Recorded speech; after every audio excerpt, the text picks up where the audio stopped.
우리는 때로 하나님의 백성이 어떤 가치관을 가지고 이 땅 가운데 살아가는가라는 질문을 종종 받을 때가 있습니다. 그때 많은 사람들이 무심결에 생각하는 것은 조건 없는 이 무제한적인 하나님의 한량없는 사랑과 또 하나님께서 당신의 이 자녀들에게 축복하시는 그 은혜 가운데 삽니다. 이렇게 말하기가 참 쉽습니다. 그러나 우리가 정말 유일하신 하나님, 사신 여호와를 섬긴다는 것은 그리 녹록한 것이 아닙니다. 그럼에도 불구하고 내가 사는 것은 참 하나님이신 그분을 이 땅 가운데 드러내며 하나님과 함께 동행하며 하나님이 축복하시는 것이 무엇인지를 경험하고 그렇게 삶을 살아가고 있습니다 라고 대답하는 사람들이 그렇게 흔치는 않죠.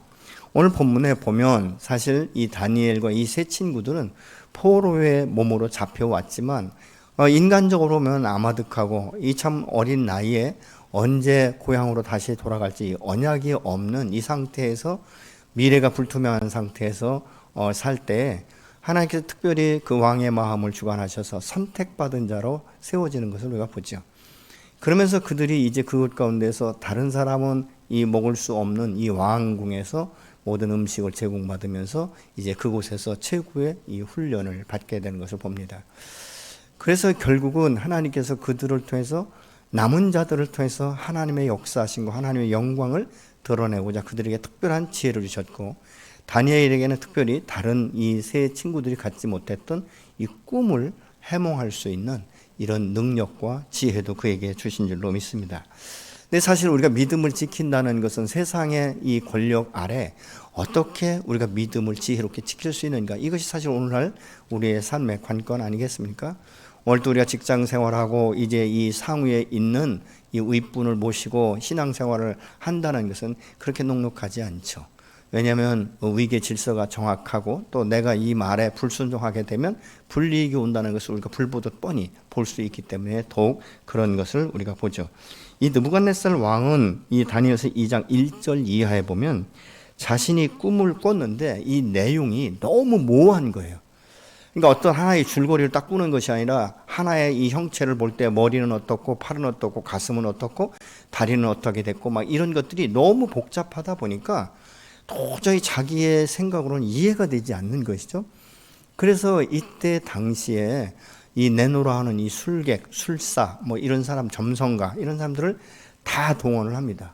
나라에서 최고의 어떻게 보면 이 지도자라 지혜로운 자들이라고 말할 수 있는, 이때 당시에는 사실은 이 점상술사나 이런 사람들은 하늘의 별의 움직임을 보면서 이 나라 가운데 어떤 역사가 일어날 것인지를 예언처럼 말하면서 이 왕의 위상을 높이기도 하고 그리고 전쟁터에 나갈 때 큰 이 힘을 주기도 하는 이런 사람들이었다는 것이죠. 그렇기 때문에 이 왕 주변에 있었던 이 술사나 이 점성술사들은 굉장히 최고의 대우를 받으면서 살았던 것입니다. 그런데 어느 날 갑자기 왕이 모아놓더니 이렇게 말합니다. 내가 어저께 한 꿈을 꾸었는데 난 내용은 잘 모르겠다. 그러니까 너희들이 내가 꾼 꿈의 내용과 그리고 해석을 명쾌하게 나에게 해라. 만약 너희가 그것을 해석하지 못한다면 너의 몸을 쪼갤 것이고 너의 집을 그냥 거름더미로 만들게 될 것이다. 이렇게 이야기를 해요. 근데 이 말을 할 때 이 점성술사나 술객들은 뭘 느꼈냐면 왕이 꿈을 꾼 내용을 전혀 모르는 것이 아니라 알긴 아는데 우리에게 이야기하지 않는다는 것을 느낌으로 한 것이죠. 왜냐하면 그동안 계속 섬겼기 때문에 이 왕의 상태를 너무 잘 아는 것입니다. 그래서 이렇게 물어보죠. 왕이여, 꿈의 내용을 이야기해 주셔야 우리가 이거 할 수 있습니다. 그러니까 이 느부갓네살 왕이 뭐라고 말하냐면 야, 꿈 이야기가 아니라 너희들이 그걸 맞추라니까. 그러니까 이 11절 같은 데는 이렇게 말했죠. 아니 왕이시여, 이 문제는 육신의 몸 안에서 역사하는 신을 가지고는 도저히 이것은 해석할 수 없는 것이고 꿈을 알아낼 수 없습니다. 이 말은 자신들이 섬기는 신의 수준 가지고는 왕이 지금 말하는 이 꿈을 해석할 수도 없고 꿈의 내용도 알 수가 없습니다라고 솔직하게 이야기하는 것이죠. 그러니까 이 왕이 너희가 지금까지 내 곁에서 그렇게 부유하게 먹고 살았으면 이 정도는 해줘야 되지 않느냐. 이것이 충족이 안 되니까 이제는 뭐라고 말하냐면 명령을 내리는 것이죠. 그렇다면 너희를 처형하게 될 것이다. 근데 이게 위에서부터 잘라내니까 결국은 이 어린 다윗과 이 세 친구들에게도 이것이 영향을 받아서 결국은 이 다니엘도 죽을 수밖에 없는 이런 위기 상황에 있었던 것을 우리가 짐작해 볼 수 있는 것이죠. 근데 그때 다니엘이 이렇게 말합니다. 아니 왕이시오. 아니 그 꿈을 해몽하는 것을 가지고 뭐 그렇게 화를 내고 뭘 그렇게 조급해 하십니까? 시간을 조금 주시면 내가 그거 다 해결하겠습니다. 이렇게 말을 하는 것이죠. 어떻게 보면 다니엘도 자기의 생명을 내어놓고 지금 왕에게 이야기하는 것을 볼 수 있습니다. 근데 다니엘이 어떻게 이 말을 할 수 있었는가? 다른 술사나 술객들은 사실은 어떻게 보면 이 우상으로부터 오는 이런 영향을 받았지만 이 다니엘은 거기에서 이 같은 학문을 배웠지만 다니엘과 그 세 친구들의 중심 가운데는 모두가 다 하나님 중심, 나를 나되게 하신 이도 하나님이며 나를 여기까지 인도하신 이도 하나님이며 내 인생을 좌우하시는 분도 하나님이라는 이 마음이 한 번도 떠난 적이 없습니다. 결국은 다니엘이 하나님 나가 기도하지 않습니까? 근데 기도하는데 놀라운 것은 하나님께서 이 느부갓네살 왕에게 주었던 이 꿈의 내용을 정확하게 다니엘에게 비춰 보이시는 것이죠. 다니엘이 이 꿈 이야기를 하면서 그것을 해석합니다. 그때에 느부갓네살 왕이 어떤 생각을 하냐면, 야, 내가 지금까지 신뢰하고 믿었던 내 주변의 술사나 술객이나 이 점성가, 사실 이것은 원어상으로는 다 단어가 달라요. 그렇지만 내용은 이 술사 또 점성가, 이 점쟁이 이런 사람들이라는 것이 공통적으로 되어지는 것이죠. 그러면 내가 지금까지 이 사람들을 그래도 믿고 내 주변에 두면서 호화롭게 살 수 있도록 다 배려했는데 실질적으로 내가 꾼 꿈으로 인하여 내가 갈등을 느끼고 두려움 가운데 있을 때 이 사람들은 아무도 나에게 도움을 주지 못했는데 어떻게 이런 이 소년 다니엘이 내가 꾼 꿈의 내용을 일치시키면서 이것을 명확하게 해석할 수 있는가? 여기에 이 느부갓네살 왕이 놀란 것입니다. 그러면서 너희가 이것을 꿈을 맞추고 해석을 해주면 내가 너에게 선물을 준다고 말했는데 그때 어린 다니엘에게 이 왕이 최고의 그 위에 있는 마치 총무와 같은 이런 총리와 같은 이런 위치로 급부상시키는 것을 볼 수 있습니다. 어떻게 보면 어린 다니엘에게 그동안 그 왕 곁에 있었던 정말 이 모든 어떻게 보면 정권의 실세를 가지고 있었던 이 사람들이 어린 다니엘 밑에 들어가서 그 명령을 수행할 수밖에 없는 이런 위치에 있었다는 것이죠. 그럼에도 불구하고 그들이 다니엘을 쉽게 넘볼 수 없는 것은 자기들이 상상할 수 없는 이 문제를 지금 해결했고 다니엘 때문에 자기들의 생명과 가족이 그래도 보존될 수 있었다는 이것 때문에 그 당분간은 이 다니엘의 그 권위 아래에 들어갑니다. 근데 이 세월이 지나고 시간이 지나면서부터 느부갓네살 왕 마음 가운데 교만함이 생기기 시작하는 것이죠. 어떻게 보면 느부갓네살 왕은요 지금까지 다른 사람 앞에 무릎을 꿇은 적이 없어요. 왜? 그냥 전쟁터에 나가면 늘 승승장구하기 때문에 오히려 그 전쟁에서 이길 때마다 그 나라의 그 족속의 왕들이 느부갓네살 왕 앞에 무릎을 꿇었지. 왕이 자기에게 누구에게도 무릎을 꿇은 적이 없는데 이 어린 다니엘에게 이 무릎을 꿇는 것은 다니엘 앞에 무릎을 꿇는 것이 아니라 다니엘 속에서 역사하시는 그 하나님이 어떤 분이신지를 알고 다니엘이 이렇게 말하죠. 왕의 주권을 세우는 이도 하나님이며 왕의 주권을 폐하는 이도 하나님이시다. 내가 이렇게 해몽할 수 있었던 것은 내 안에 있는 지혜와 지식이 아니라 나에게 나타나 보이시는 여호와 안에서 내가 이 문제를 해결했다는 이 말 때문에 여호와 하나님을 사실은 느부갓네살 왕이 두려워했던 것이죠. 그래서 그를 최고의 어떤 위치로 지금 높여준 것을 우리가 볼 수 있습니다. 그런데 이제 이 3장에 보면 느부갓네살 왕이 자기의 신상을 세우는데 오늘날 이 척수로 말하면 약 높이가 27m 정도 되는 아주 높은 이 신상을 세우면서 이제 금으로 만들었다라고 말하고 있지 않습니까? 느부갓네살 왕이 왜 이렇게 했을까? 그때 당시에 많은 이 소수 민족들을 다 점령을 하다 보니까 각기 다 다른 거예요. 근데 이 사람들의 마음을 하나로 통일시킬 수 있는 것이 무엇인가 생각해 보니까 종교라는 것입니다.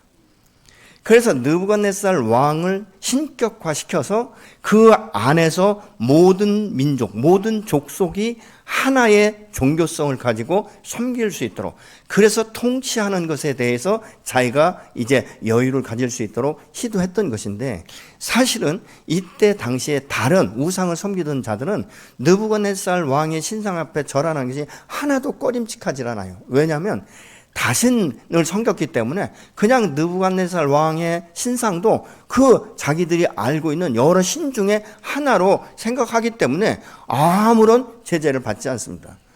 어떤 면에 있어서는 이스라엘 민족이라 할지라도 그들 안에 우상을 섬김으로 이스라엘이 멸망되지 않았습니까? 그 우상을 섬기던 자들은 느부갓네살 왕의 신상 앞에 절하는 것도 그렇게 두렵지 않은 것이죠. 그러면 누가 두려운가?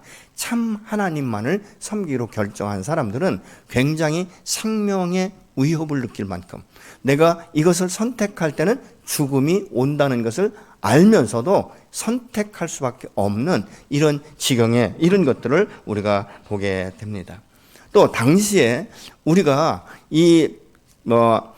다니엘의 이 세 친구들도 사실은 하나의 어떤 그 족속들을 이렇게 다스릴 수 있는 리더십을 주었기 때문에 이제는 이 세월이 지나다 보니까 그들은 마냥 어린 이 소년이 아니었던 것이죠.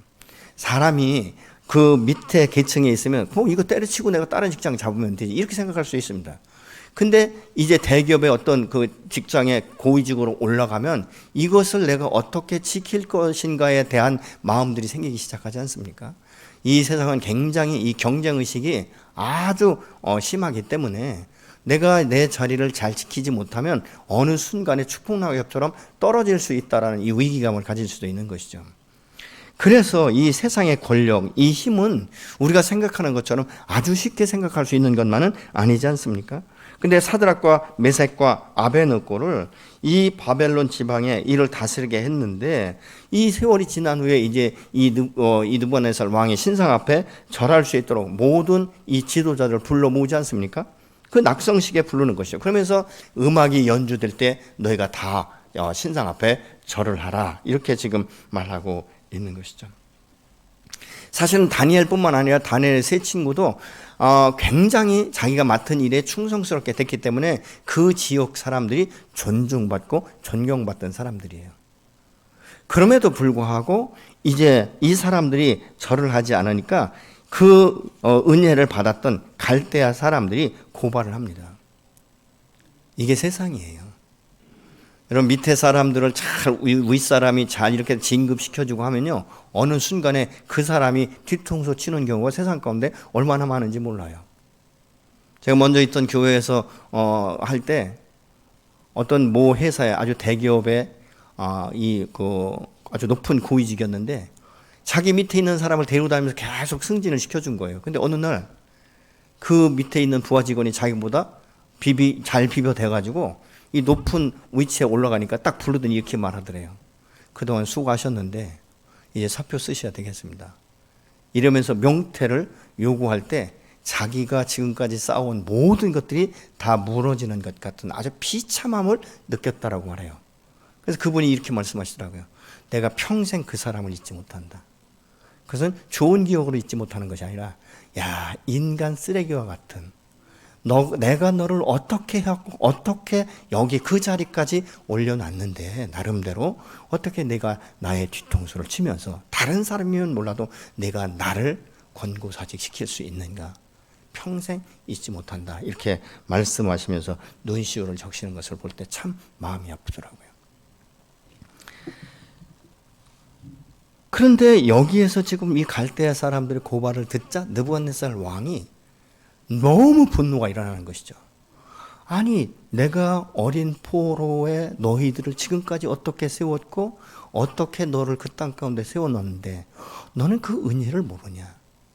그러면서 이제 한 번의 기회를 더 주죠.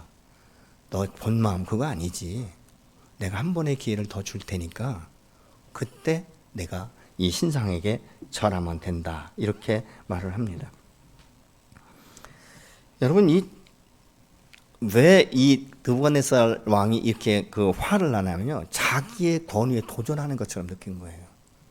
아니 다른 사람들 다 굴복하는데 어떻게 너희가 그럴 수 있느냐. 이런 이 괘씸한 마음이 드니까 너무 많이 화가 나는 것이죠. 사실은 이것이 그 안에 이 교만이 숨겨져 있는 것을 우리가 볼 수 있습니다. 오늘날 직장에서 이런 이 불합리하고 말도 안 되는 그 이 힘, 이것으로 몰아붙이는 경우가 참 많습니다. 그럴 때 내가 어떻게 할 것인가 갈등을 느낄 수밖에 없는 것이죠. 이 다니엘의 세 친구에게 마지막 기회를 주고 그들이 안 할 것이라는 것을 아는 이 고발자들의 마음이 얼마나 기뻤겠습니까? 왜냐하면 이 사람들이 없어져야 자기들이 이제 신분의 어떤 신분이 높은 권위자로 올라갈 수 있는 이 기회이지 않습니까? 또 어쩌면 이스라엘 백성 가운데 우상을 섬겼던 이 사람들은 한숨을 쉬었을 거예요. 아니 그거 뭐 문화인데 그냥 그렇게 하면 되지 뭘 그렇게 유별나게 그렇게까지 할 필요가 있는가?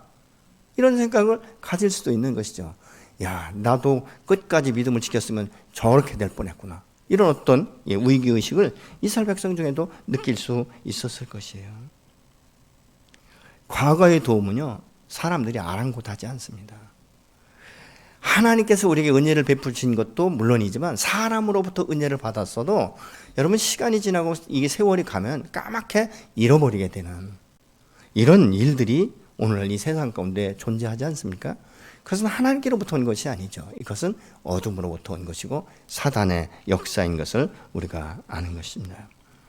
그렇다면 이 위기 가운데 이 세상의 권력, 이 힘의 이 원리로 눌러대는 이때에 하나님은 또 어떻게 역사하시는가?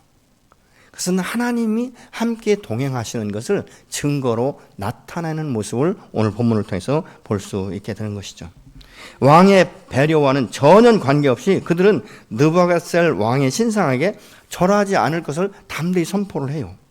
16절에 왕이여 이 일에 대해서는 더 이상 말할 필요가 없습니다. 오늘날 말이죠. 우리가 신앙생활하면서도 어떤 때는 하나님의 뜻인 줄 알아요. 내가 무슨 교회에서 무슨 성김과 봉사를 하고 헌신을 해야 되는 것을 내가 압니다. 그런데 많은 것을 생각하는 거예요. 내가 그럴 때 이 시간이라든가 내 건강이라든가 이런 생각해 보면 힘들 것 같거든요. 그러니까 처음에 노라는 말을 안 합니다. 이렇게 말하죠. 기도해보고 결정하겠습니다. 기도해보고 결정하겠다는 것은 반 이상은 내가 해야 될 줄 알지만 못하겠습니다. 이런 메시지인 것이죠. 물론 우리가 중요한 일, 인생의 어떤 중요한 일이라든가 내가 앞으로 미래에 대한 어떤 계획이라든가 이런 것들은 주님 앞에 계속 집중적으로 기도하면서 하늘의 지혜와 주님이 주시는 말씀을 따라서 선택을 해야 됩니다. 그런데 어떤 부분에 있어서는 기도할 필요조차도 없이 즉답할 수 있는 것이 있죠. 다니엘의 세 친구들이 이렇게 즉답할 수 있는 것은 딱 한 가지입니다. 나는 내 마음의 주인은 여호와 하나님 이해는 없습니다. 내가 당신의 신상 앞에 절을 한다는 것은 우상을 섬기는 것이 되기 때문에 나는 우상을 섬길 수가 없습니다. 그래서 단호하게 이것을 끊는 거예요. 여러분 다른 것 같으면 몰라도 이 우상을 섬기는 부분에 대해서는 이렇게 두 마음이 아니라 딱 한 마음으로 결정하는 것이죠. 그렇다면 이 결정을 할 때 자기의 생명도 내어놓는 것 아니겠습니까? 그러면서 이렇게 말해요. 17절에 왕이여 우리가 섬기는 하나님이 계시다면 우리를 맹렬히 타는 풀무불 가운데서도 능히 건지시겠고 왕의 손에서도 건져내실 것입니다. 근데 이 말은 15절에 왕이 이야기했던 말에 대한 대답이에요. 15절을 보면 왕이 이렇게 말합니다. 내가 너희를 풀무불 속에 넣으면 어떤 신이라도 너희를 구원할 수 있는 신은 세상 가운데 없다. 이렇게 왕이 말하거든요. 이 말은 세상의 통치권자가 난데 나의 권력과 나의 힘을 이 땅 가운데 사는 어떤 누구도 어떤 신도 막을 수 없다라고 지금 말하고 있는 것입니다. 근데 이때 왜 이 다니엘의 세 친구들은 이런 결정을 했을까? 이들의 마음 가운데는요, 이스라엘 그 땅 가운데서 살 때나 포로로 왔을 때나 지금 자기가 높은 위치에 있을 때나 한 번도 나를 여기까지 인도하시고 나를 나대게 하시고 이 자리까지 높이신 분은 왕이 아니라 하나님이시라는 것을 그 마음 중심에 믿고 있었던 거예요. 여러분, 우리의 이 신앙생활은요, 때로는 용기가 필요해요. 근데 이 용기가 어디서 나오냐? 믿음 안에서 나오는 것입니다. 그래서 이 용기가 있어야 우리가 믿음의 삶을 통해서 현재의 환경을 극복할 수 있고 돌파할 수 있도록 여호와 하나님께서 힘을 주시는 줄로 믿습니다. 그건 나의 힘으로가 아니라 여호와의 신으로. 내 안에 부활의 생명을 주셨고 내 안에서 성령으로 임하셔서 오늘 또 함께 동행하시며 역사하시고 말씀하시는 그분이 나의 마음 가운데 때로는 위로자가 되시고 내가 넘어져서 도저히 일어날 수 없을 때 나의 오른손을 붙잡아 일으키시며 일어나 함께 가자라고 말씀하시는 그분이 계시기에 일어날 수 있게 되는 줄로 믿습니다. 18절에는 이렇게 말씀합니다. 비록 그렇게 되지 않더라도 우리는 임금의 신들을 섬기지도 않고 임금님이 세우신 금신상에게 절하지도 않을 것입니다. 굽어 살펴주시옵소서. 새번역 성경은 그렇게 말씀을 합니다. 그들이 확신하는 것은 고난을 당하지 않는 것이 아니라 지금까지 함께 하셨고 여기까지 인도하신 에베네셀의 하나님께서 자기들을 지켜주시고 혹 죽는다 할지라도 하나님 나라에 임할 것을 그들이 믿었던 것이에요. 이게 오늘날 부활신앙, 부활의 생명을 가진 자들이 이렇게 할 수 있는 줄로 믿으시기 바랍니다. 내가 믿는 하나님은 살아계시며 전능하시며 죽은 하나님이 아니라 나의 음성을 들으시고 나에게 말씀하시고 나와 함께 동행하시는 사신 여호와, 그 성령이 때로는 무지한 나를 깨닫게 하시고 나에게 지혜를 주시고 선택할 때 믿음과 용기를 주셔서 내 힘으로는 할 수 없지만 여호와의 신으로 알마 대답할 수 있도록 역사하시는 분이신 줄로 믿습니다. 사실 풀무불은요 그냥 집어넣어도 타서 죽을 수밖에 없어요. 근데 이 왕이 자기의 분노를 주체할 수 없으니까 그 풀무불을 7배나 더하라고 말하는 것이죠. 이 7배나 더하는 것은요 이 다니엘의 세 친구를 결박해서 던졌던 이 군인들의 용사들은 그들을 던지다가 불에 타 죽었거든요. 얼마나. 그러니까 우리가 인간적으로 생각하면 이 세 사람은 들어가면서 그냥 녹아져서 없어져야 돼요. 그렇지 않습니까? 현재 풀무불에 넣어도 사람이 타서 죽는데 7배나 더했으니까 떨어지는 순간부터 그냥 분해돼서 없어져야 돼요. 근데 놀라운 것은 아니 세 사람이 풀무불에 들어가는데 그대로 들어가는 거예요. 그런데 분명히 3명을 넣었는데 왕이 깜짝 놀라서 본 것은 4명이었다는 것이죠. 근데 그들의 결박이 다 풀렸고 그들 중에 한 사람은 이 세상의 사람이 아니라 하나님의 신 같은 사람이었다라고 왕이 말을 합니다.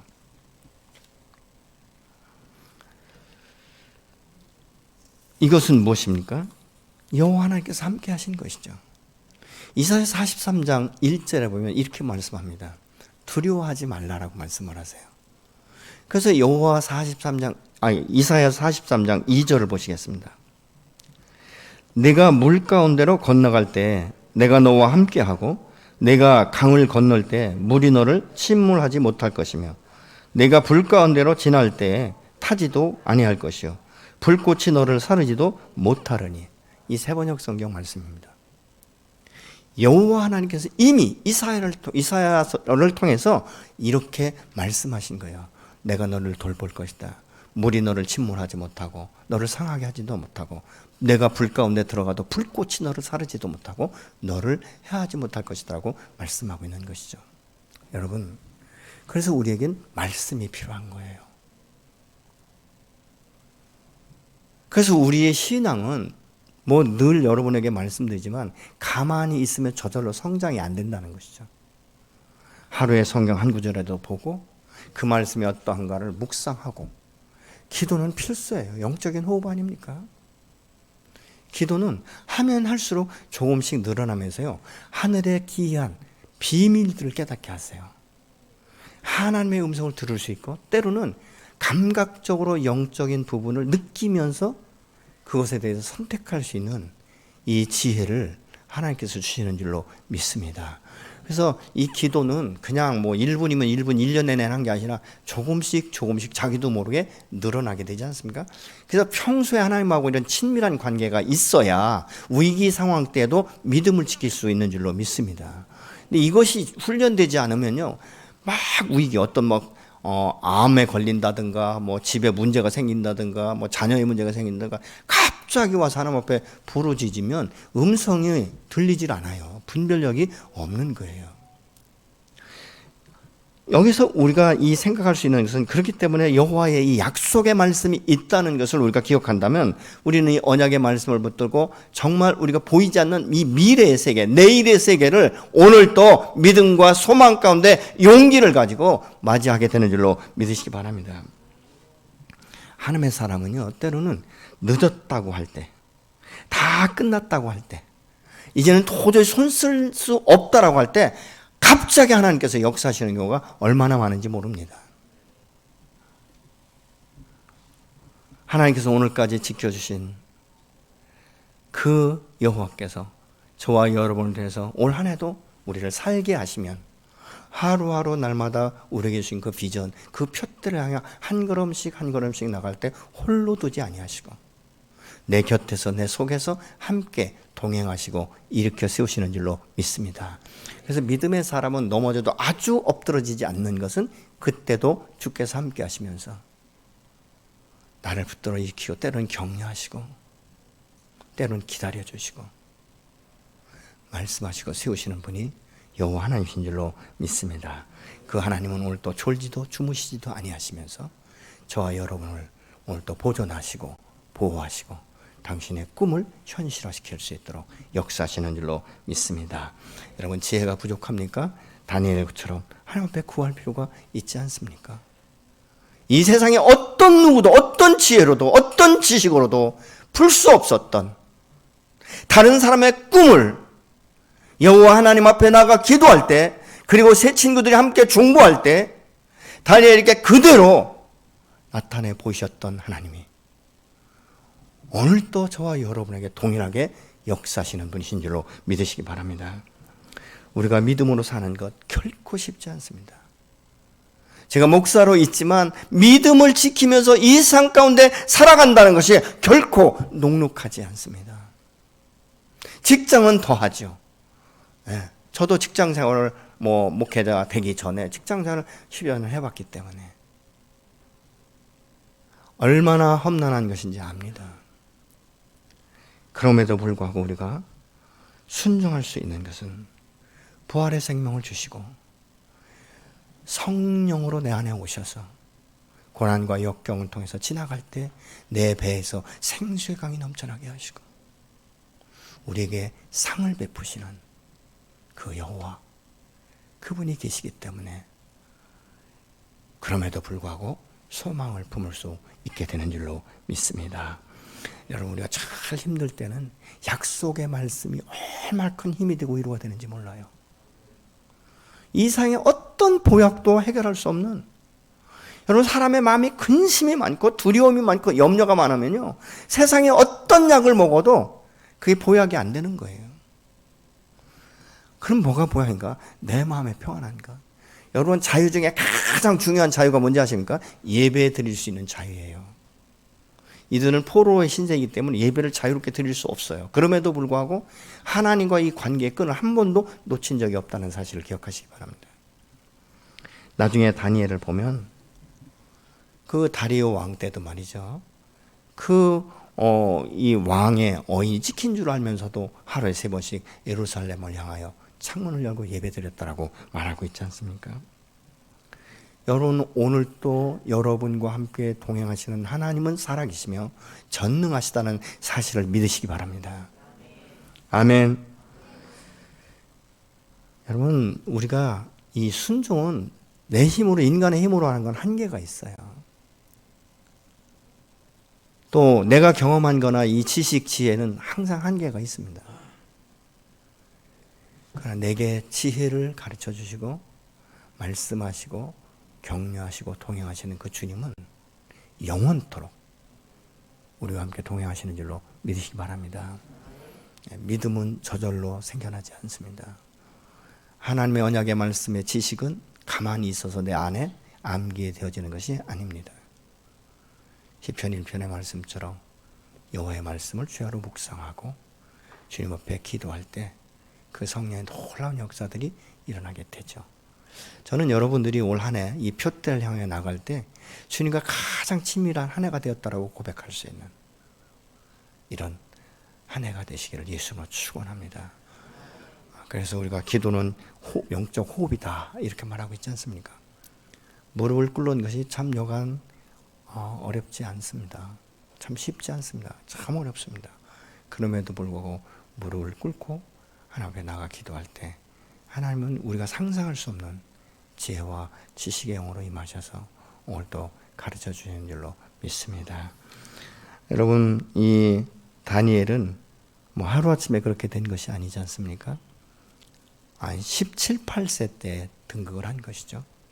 그러면서 평생 그가 다른 나라에서 존중받으면서 승리할 수 있었던 것은 다른 것이 없어요. 그 비밀은 여호와 하나님과 동행하는 임마누엘의 하나님, 그 여호와의 일의 하나님을 신뢰했던 그 믿음으로 승리한 줄로 믿습니다.